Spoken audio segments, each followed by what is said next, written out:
Now let's dive deep into this big LGBTQ story for today. I'm Larry Farver, and let's queer up the USA View. Anti-LGBTQ Kentucky board member flees after LGBTQ backlash.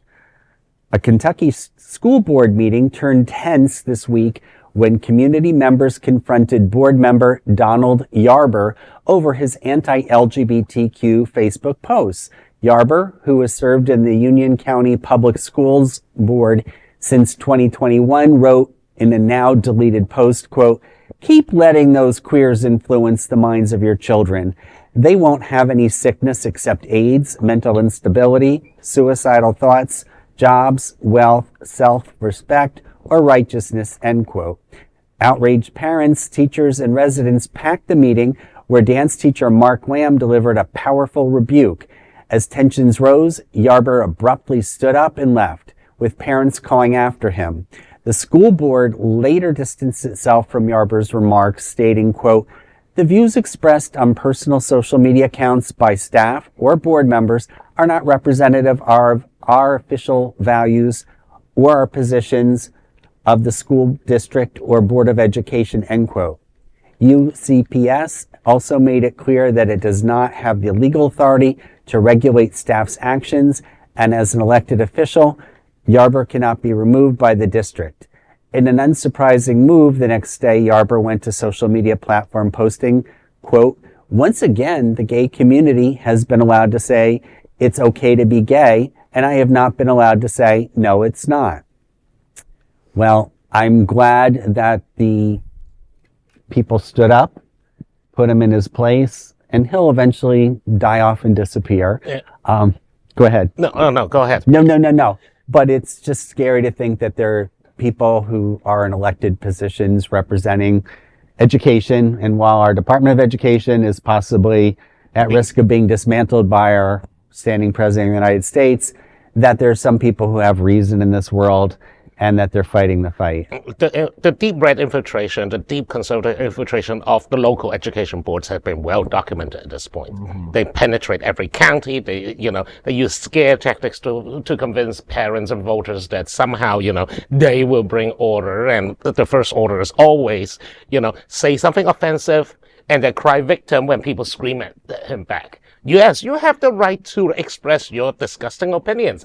Doesn't mean that if you show up at a board meeting with your fellow board members, the public is not going to scream at you. That's how First Amendment works. First Amendment is not a shield of criticism. First Amendment is everyone get to express their thoughts and feelings, even when they hate you. That's exactly how free speech works. Like, I have the right to say to Donnie, thank you so much. I just now want to create a podcast or a website called Alphabet of Degenerates. That is like my new favorite expression. Reading the junk that he was saying, like that was fun. But seriously, like if you're gonna go out and be a jerk, yes, people have every right to go and scream, like to be vicious to you. And like I try to warn people, like if you want to ratchet up the language, the other side is no longer going to meet it. Sometimes I'm encouraging people to ratchet up the language, but if you don't want people to tell you sound like a dick, don't be a dick. Well, and his comment about that he was not allowed to say it, that no, it's not okay to be gay. I look at it, you're right. Everyone has the freedom for their expression, right? But that's not what he was saying in his post. He was literally going for the throat. Absolutely. When you throw in AIDS and HIV and things like that into the mix, or STIs or anything, and you start looking at the data, and yeah, you may have a larger percentage that are LGBTQ, but the other side of that is you have a large percentage that are heterosexual living with HIV. So it's not just... for them, it's not about statistics. For them, it's to trot out the word AIDS. It's just to scare people. Right. It is going back... This is a trope that has lasted the last 40 years, ever since the bitch Anita Bryant, may she rot in hell.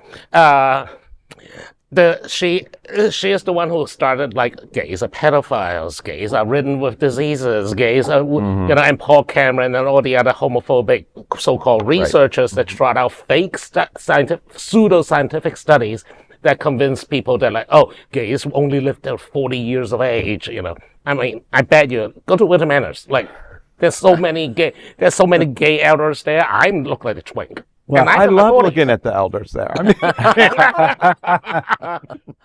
Well, and I want to say, I mean, it's a flashback.